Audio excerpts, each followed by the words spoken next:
ಹಾಗೆ ಬಾಗಲಕೋಟೆಯಲ್ಲಾದಂತಹ ಘಟನೆ ಸರ್ಕಾರಿ ನೌಕರನ ಅಂದಾ ದರ್ಬಾರ್ ಸ್ಟೋರಿ ಇದು. ನಗರಸಭೆಯಲ್ಲಿ FDA ಬಾಳಪ್ಪ ನಿಡಿಸೋಸಿ ಅಂದಾ ದರ್ಬಾರ್.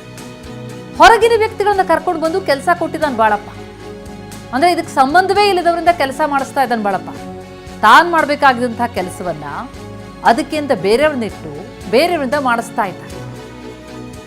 ತೆರಿಗೆ ಚಲನ್ ತಯಾರಿಸ್ತಾ ಇದ್ರು ಇಬ್ರು ಯುವಕರು. ನಗರಸಭೆ ಕಚೇರಿ ಕುಳಿತು ಇಬ್ರು ಯುವಕರು ಕೆಲಸ ಮಾಡ್ತಾ ಇದ್ರು. ಅವ್ರು ಯಾವ ಸರ್ಕಾರಿ ನೌಕರರೂ ಅಲ್ಲ, ಗುತ್ತಿಗೆ ನೌಕರರೂ ಅಲ್ಲ. ಈತ ನೇಮಿಸ್ಕೊಂಡಂಥವ್ರು. FDA ಬಾಳಪ್ಪನ ಅಂದಾ ದರ್ಬಾರ್ ಹೇಳೋರಿಲ್ಲ, ಕೇಳೋರಿಲ್ಲ.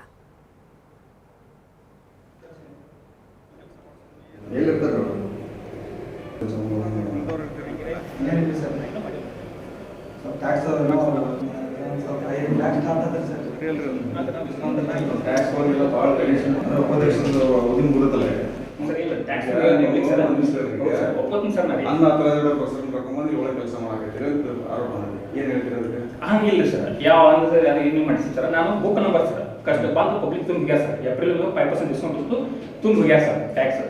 ಅವ್ರಿಗೆ ಖಾತೆಗೆ ನಾ ಜಮಾ ತೊಗೋಬೇಕ್ರಿ. ಆ ಅಮೌಂಟ್ ತುಂಬಿದ್ರೆ ನಾ ಜಮಾ ತೊಗೋಬೇಕು. ಅವ್ರ ಖಾತೆಗೆ ನಾ ಪೋಸ್ಟಿಂಗ್ ಬುಕ್ ನಂಬರ್ ಹಾಕೋತೀನಿ ಖಾತೆಗೆ ಜಮಾ ತೊಗೋಕೆ. ಇದನ್ನ ತೊಗೊಂಡು ನಾ ಡೈರೆಕ್ಟ್ ನಾ ಎಂಟ್ರಿ ಮಾಡ್ಬೇಕು ಅಲ್ಲ. ಅದು ನಿಮ್ಮ ಕೆಲಸ ಅವ್ರಿಗೆ ಕಳಿಸಿ ಬೇರೆ ಸರ್. ಅವರಿಗೆ ಅವ್ರು ಈಗ ಮಾಡಲ್ಲ. ಹಾಗೆ ನಿಮ್ಮ ಕೆಲಸ ಹೆವಿ ಐತೆ ಅಂತ ಯಾರ್ಯಾರು ಬಂದು ಒಳಗೆ ಬಂದು ಇಲ್ಲ ಹಂಗೇನಿಲ್ಲ ಸರ್. ನಾನು ಇವತ್ತು ಕಳಿಸ್ತೀನಿ ಸರ್. ಇವತ್ತಲ್ಲ, ಇದು ಕಂಟಿನ್ಯೂಸ್ ಐತೆ. ನಾ ಮಾಡಕತ್ತ ಭಾಳ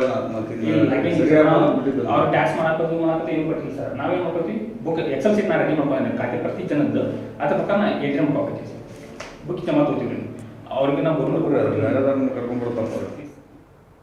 ಎಸ್, ಈತ ಬಾಳಪ್ಪ ನಡೆಸೋಸಿ ನೋಡ್ತಾ ಇದ್ದೀರಿ ನೋಡಿ ಅವನ್ನ. ಆದ್ರೆ ಆತ ಮಾಡಬೇಕಾದಂಥ ಕೆಲಸ ಇದೆಯಲ್ಲ, ಅದನ್ನ ಖಾಸಗಿ ವ್ಯಕ್ತಿಗಳಿಂದ ಮಾಡಿಸ್ತಾ ಇರೋದು. ಸಂಬಳ ಕೊಡ್ತಾ ಇರೋದು ಇವರಿಗೆ, ಆದ್ರೆ ಕೆಲಸ ಮಾಡಿಸ್ತಾ ಇರೋದು ಅದಕ್ಕಿನ್ನೊಬ್ಬರನ್ನ ನೇಮಿಸ್ಕೊಂಡು. ಎಂಥ ಸರ್ಕಾರಿ ಕೆಲಸ ನೋಡಿ. ಸರ್ಕಾರದ ಕೆಲಸ ದೇವ್ರ ಕೆಲಸ ಅಂತಾರೆ. ಹಾಗಾಗಿ ದೇವರೇ ಮಾಡಲಿ ಅನ್ನೋವಾಗ ಬಿಟ್ಟಂಗಿದೆ ಈ FDA ಬಾಳಪ್ಪ ನಡೆಸೋಸಿ. ಬಹಳ ದೊಡ್ಡ ವಂಚನೆ ಇದು ಸರ್ಕಾರಕ್ಕೂ, ಜೊತೆಗೆ ಜನಸಾಮಾನ್ಯರಿಗೂ ಕೂಡ. ಆಗಬೇಕಾದಂಥ ಕೆಲಸ ಆಗಬೇಕು ಅಂತಂದ್ರೆ ಅದಕ್ಕೆ ಸರಿಯಾದ ವ್ಯಕ್ತಿಯನ್ನು ನಾವು ನಿಯೋಜಿಸಬೇಕಾಗತ್ತೆ. ಆದರೆ ನಿಯೋಜನೆಗೊಂಡಂಥ ವ್ಯಕ್ತಿ ಕೆಲಸ ಮಾಡದೆ ಬೇರೆ ಯಾರನ್ನು ನೇಮಿಸ್ಕೊಂಡು ಅವರಿಂದ ಕೆಲಸ ಮಾಡಿಸ್ತಾರೆ ಅಂದರೆ ಲೆಕ್ಕ ಹಾಕಿ ಎಂಥ ಅಂದಾ ದರ್ಬಾರ್ ಇದು ಅಂತ. ಇವ್ರ ವಿರುದ್ಧ ಈಗ ಒಂದು ಸ್ಟ್ರಿಕ್ಟ್ ಆಕ್ಷನ್ ಆಗಲೇಬೇಕಿದೆ. ಸಂಬಂಧವೇ ಇಲ್ಲ ಅಂಥವ್ರಿಂದ ಕೆಲಸ ಮಾಡಿಸ್ತಾ ಇದ್ದಾರೆ ಬಾಳಪ್ಪ. ಇಂಥವ್ರಿಗೆ ಏನು ಮಾಡ್ಬೇಕು ಹೇಳಿ? FDA ಬಾಳಪ್ಪ ನಿಡಿಸೋಸಿಯ ಅಂದಾ ದರ್ಬಾರನ್ನ ನಿಮ್ಮೆದುರಿಗಿಡ್ತಾ ಇದೆ TV9. ತೆರಿಗೆ ಚಲನ್ ತಯಾರಿಸ್ತಾ ಇರೋರು ಇಬ್ರು ಯುವಕರು. ಹಾಗಂತ ಇವರೇನು ಗುತ್ತಿಗೆ ಆಧಾರದ ಮೇಲೆ ಏನಾದರೂ ನೇಮಕ ಆದವರ ಅಂತ ನೋಡಿದ್ರೆ ಅವರೂ ಅಲ್ಲ. ಈತ ನೇಮಿಸ್ಕೊಂಡಂತಹ ಈತನ ಪ್ರೈವೇಟ್ ಕೆಲಸದವರವರು. FDA ಬಾಳಪ್ಪ ನಿಡಿಸೋಸಿಯನ್ನ ಹಾಗಿದ್ರೆ ಯಾರು ಪ್ರಶ್ನೆ ಮಾಡೋ ಹಾಗಿಲ್ವಾ? ಇನ್ನು FDA ಬಾಳಪ್ಪ ನಿಡಿಸೋಸಿ ಕೆಲಸದ ಬಗ್ಗೆ ಮಾಹಿತಿ ಬಂದಿಲ್ಲ, ನನ್ನಿಂದ ಅವರು ಯಾವುದೇ ಅನುಮತಿಯನ್ನ ಪಡ್ಕೊಂಡಿಲ್ಲ, ಕೂಡಲೇ FDA ಬಾಳಪ್ಪಗೆ ನೋಟಿಸ್ ಅನ್ನ ಜಾರಿ ಮಾಡ್ತೇನೆ ಅಂತ ಹೇಳಿದ್ದಾರೆ. ಕಚೇರಿಯಲ್ಲಿರುವಂತಹ ಹೊರಗಿನವರನ್ನ ನಗರಸಭೆಯಿಂದ ಕಳಿಸ್ತೇವೆ ಅಂತ ಬಾಗಲಕೋಟೆ ನಗರಸಭೆ ಆಯುಕ್ತ R ವಾಸಣ್ಣ ಹೇಳಿದ್ದಾರೆ. ಈಗ ನಾವು RO ಹತ್ರ ಮಾಹಿತಿ ತಗೊಂಡಿರೋದು ಏನೋ ಡೇಟಾ ಎಂಟ್ರಿ ಆಪ್ರೇಟರ್ ಹತ್ರ ಎಂಟ್ರಿ ಮಾಡಿಸಿದಾರಂತೆ. ಅದನ್ನು ಕೂಡಲೇ ಚೆಕ್ ಮಾಡಿ ನಾನು ಬಗೆಹರಿಸ್ತೀನಿ. ಅವ್ರನ್ನ ಯಾರನ್ನ ರಿಮೂವ್ ಮಾಡಿಬಿಟ್ಟು ಇಮಿಡಿಯೇಟಾಗಿ ಅವ್ರ ಕೆಲಸ ಅವ್ರಿಗೆ ಚಾಚು ತಪ್ಪದಂಗೆ ನಾನು ಈಗಾಗಲೇ ನೋಟಿಸು ಸರ್ವ್ ಮಾಡ್ತಾಯಿದ್ದೀನಿ. ಯಾರೋ ಡೇಟಾ ಎಂಟ್ರಿ ಮಾಡಿಸಿದ್ದಾನೆ, ಸ್ವಲ್ಪ ಏನೋ ಹೆಚ್ಚುವರಿ ಕೆಲಸ ಇದೆ ಅಂತ, ಅದನ್ನು ಇಮಿಡಿಯೇಟಾಗಿ ನಾನು ಕಂಟ್ರೋಲಿಗೆ ತರ್ತೇನೆ. ಇಲ್ಲ, ಅದು ನನ್ನ ಗಮನಕ್ಕೆ ಬಂದಿಲ್ಲ. ಈ ಕಂದಾಯ ಅಧಿಕಾರಿಗಳಿಗೆ ಹೇಳಿದ್ದಾರೆ ಏನು ಹಿಂಗೆ ಡೇಟಾ ಎಂಟ್ರಿ ಮಾಡಿಸಿ ಅಂತ. ಸ್ವಲ್ಪ ಹೆಚ್ಚುವರಿ ಇದ್ದಿದ್ದಕ್ಕೆ ಮಾಡ್ಸೋಕ್ಕೆ ಸ್ವಲ್ಪ ಲೇಟ್ ಆಗಿದ್ದಕ್ಕೆ ಡೇಟಾ ಎಂಟ್ರಿ ಮಾಡಿಸಿದ್ದಾರೆ ಅಷ್ಟೇ. ಉಳಿದಂಗೆ ಯಾವ ರೆಕಾರ್ಡು ದಾಖಲೆಗಳು ಅವರಿಗೆ ಕೊಟ್ಟಿಲ್ಲ ಅಂತ ಈಗ ನಿಮ್ಮ ಎದುರಿಗೆ ಹೇಳಿದ್ದೇನೆ. ಇಮಿಡಿಯೇಟಾಗಿ ಕ್ರಮ ತಗೊಳ್ತೀನಿ, ಏನು ತೊಂದರೆ. ಎಸ್, ನಮ್ಮ ಪ್ರತಿನಿಧಿ ರವಿಮುಖಿ ಈ ಬಗ್ಗೆ ಇನ್ನಷ್ಟು ಡೀಟೇಲ್ಸ್ ಅನ್ನ ಕೊಡ್ತಾ ಹೋಗ್ತಾರೆ. ಹೊರಗಿನವರನ್ನ ಹೇಗೆ ನಗರಸಭೆ ಕಚೇರಿಗೆ ಕರ್ಕೊಂಡು ಬಂದು ಕೆಲಸ ಮಾಡಿಸಿದ್ರು ಅನ್ನೋದು ಇಲ್ಲಿ ಪ್ರಮುಖ ಪ್ರಶ್ನೆ ಆಗುತ್ತೆ. ರವಿ, ನಾವು ಆಯುಕ್ತರ ಮಾತನ್ನ ಕೂಡ ಕೇಳಿದ್ವಿ.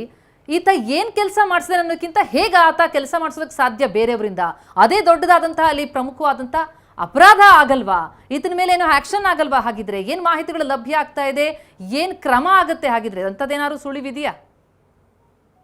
ಹೌದು ಪ್ರತಿಮಾ, ಪ್ರಮುಖವಾಗಿ ಹೇಳ್ಬೇಕಂದ್ರೆ ಬಾಗಲಕೋಟೆ ಜಿಲ್ಲೆಯಲ್ಲಿ ಸರ್ಕಾರಿ ನೌಕರರು ಎಷ್ಟು ಮಟ್ಟಿಗೆ ಬೆಳೆದ್ಬಿಟ್ಟಿದ್ದಾರೆ ಅಂತಂದ್ರೆ ಅವರು ಆಡಿದ್ದೆ ಆಟ ಮಾಡಿದ್ದೆ ಕಾರ್ಬಾರು ಎನ್ನುವಂಥದ್ದು. ಯಾಕಂದ್ರೆ ಇತ್ತೀಚೆಗೆ ತಾನೇ ನಾವು ಗಮನಿಸಿರ್ಬೋದು, ಅಂದ್ರೆ ಕಲಾದೀದ ಏನು ಪ್ರಾಥಮಿಕ ಆರೋಗ್ಯ ಕೇಂದ್ರದಲ್ಲಿ ಸರ್ಕಾರಿ ಮುಖ್ಯ ವೈದ್ಯನ ಪತ್ನಿ ಬಂದು ಅದಕ್ಕೆ ಯಾವುದೇ ರೀತಿ ವಿದ್ಯಾರ್ಹತೆ ಇಲ್ಲದೆ ಆಕೆ ಬಂದು ಅಲ್ಲಿ ಏನು ರೋಗಿಗಳ ತಪಾಸಣೆ ಮಾಡಿ ಮತ್ತು ಮೆಡಿಸಿನ್ ವಿತರಣೆ ಮಾಡಿರುವಂತಹ ಪ್ರಕರಣ ಕೂಡ ಎಲ್ಲರಿಗೂ ಗಮನ ಸೆಳೆದಿರುವಂತದ್ದು. ಅದರ ಬಗ್ಗೆನೂ ಕೂಡ TV9 ವಿಸ್ತೃತ ವರದಿ ಮಾಡಿತ್ತು.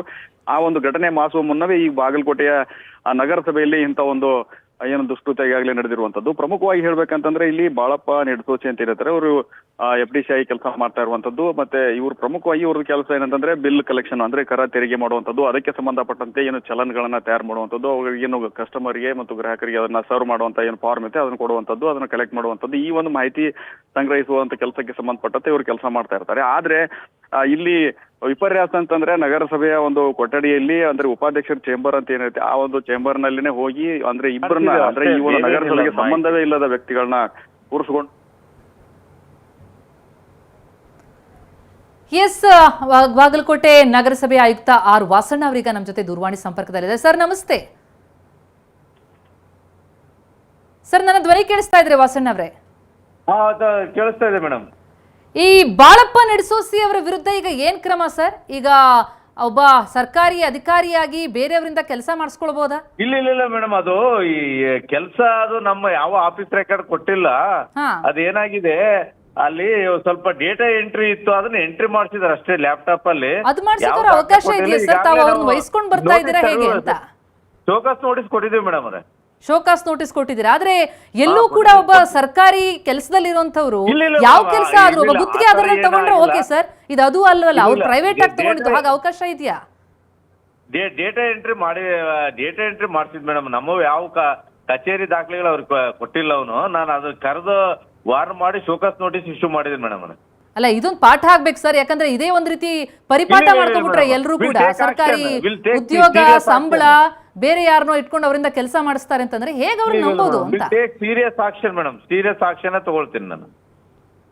ಜೊತೆಗೆ ಇವ್ರ ವಿರುದ್ಧ ಒಂದಿಷ್ಟು ಆರೋಪಗಳು ಕೂಡ ಕೇಳಿ ಬಂದಿದೆ ಸರ್. ಏನ್ ಪ್ರಶ್ನೆ ಮಾಡಿದ್ರು ಕೂಡ ಜನ ಪ್ರಶ್ನೆ ಮಾಡ್ಲೇಬೇಕಾಗತ್ತೆ, ಅವ್ರೇನಾದ್ರು ಸರಿಯಾದ ಕೆಲಸ ಮಾಡಿಲ್ಲ ಅಂತಂದ್ರೆ ಅದಕ್ಕೆ ದಿಮಾಕಿನ ಉತ್ತರಗಳು ಬರುತ್ತೆ ಅನ್ನುವಂಥದ್ದಕ್ಕಿದೆ. ವರ್ತನೆ ಬಗ್ಗೆ ಕೂಡ ಆರೋಪಗಳು ಕೇಳಿ ಬರ್ತಾ ಇದೆ. ತಮ್ಮಲ್ಲಿ ಅಂತದ್ದೇನಾದ್ರೂ ಬಂದಿದೆಯಾ ದೂರು? ಮೇಡಮ್, ಅಂತ ಆರೋಪಗಳು ಕಂಡು ಬಂದಲ್ಲಿ ಇಮಿಡಿಯೇಟ್ ಆಗಿ ಅಮಾನತ್ ಮಾಡ್ತೀನಿ ನಾನು. ಓಕೆ, ಈಗ ಏನ್ ಆಕ್ಷನ್ ಹಾಗಿದ್ರೆ? ಇಮಿಡಿಯೇಟ್ ಆಕ್ಷನ್ ನಾ ಈ ಶೋಕಾಸ್ ನೋಟಿಸ್ ಸರ್ವ್ ಮಾಡಿದೆ ಮೇಡಮ್ ಅವ್ರಿಗೆ. ಓಕೆ, ಅಂದ್ರೆ ಏನೂ ಮಾಡಿಸಿಲ್ಲ, ಒಂದೆರಡು ಏನೋ ಬರ್ಸಿದ್ದಾರೆ ಅನ್ನೋ ಕಾರಣಕ್ಕಾಗಿ ಅವ್ರನ್ನ ಹಾಗೆ ಬಿಟ್ಬಿಟ್ರೆ? ಅದು ಡೇಟಾ ಎಂಟ್ರಿ ಏನೋ ಮಾಡಿಸಿದ್ದಿದೆ ಮೇಡಮ್. ಆಫೀಸ್ ರೆಕಾರ್ಡ್ಗಳು ಅವು ಯಾವ ಟಚ್ ಮಾಡಕ್ ಅವಕಾಶ ಇಲ್ಲ ಮೇಡಮ್ ಅವರೇ, ಕೊಟ್ಟು ಇಲ್ಲ. ನಾವು ಕರೆಸಿ ಅದಕ್ಕೆ ಎಕ್ಸ್ಪ್ಲನೇಷನ್ ಕೇಳಿದ್ದೀನಿ. ಈಗ ನಿನ್ನೆ ನಾನು ಸ್ವಲ್ಪ ಹೊರಗಡೆ ಬಿಜಿ ಇರೋದ್ರಿಂದ ಮೀಟಿಂಗ್ ಗಳಲ್ಲಿ ಈ ಕಚೇರಿಗೆ ಹೋಗ್ತಾ ಇದ್ದೀನಿ.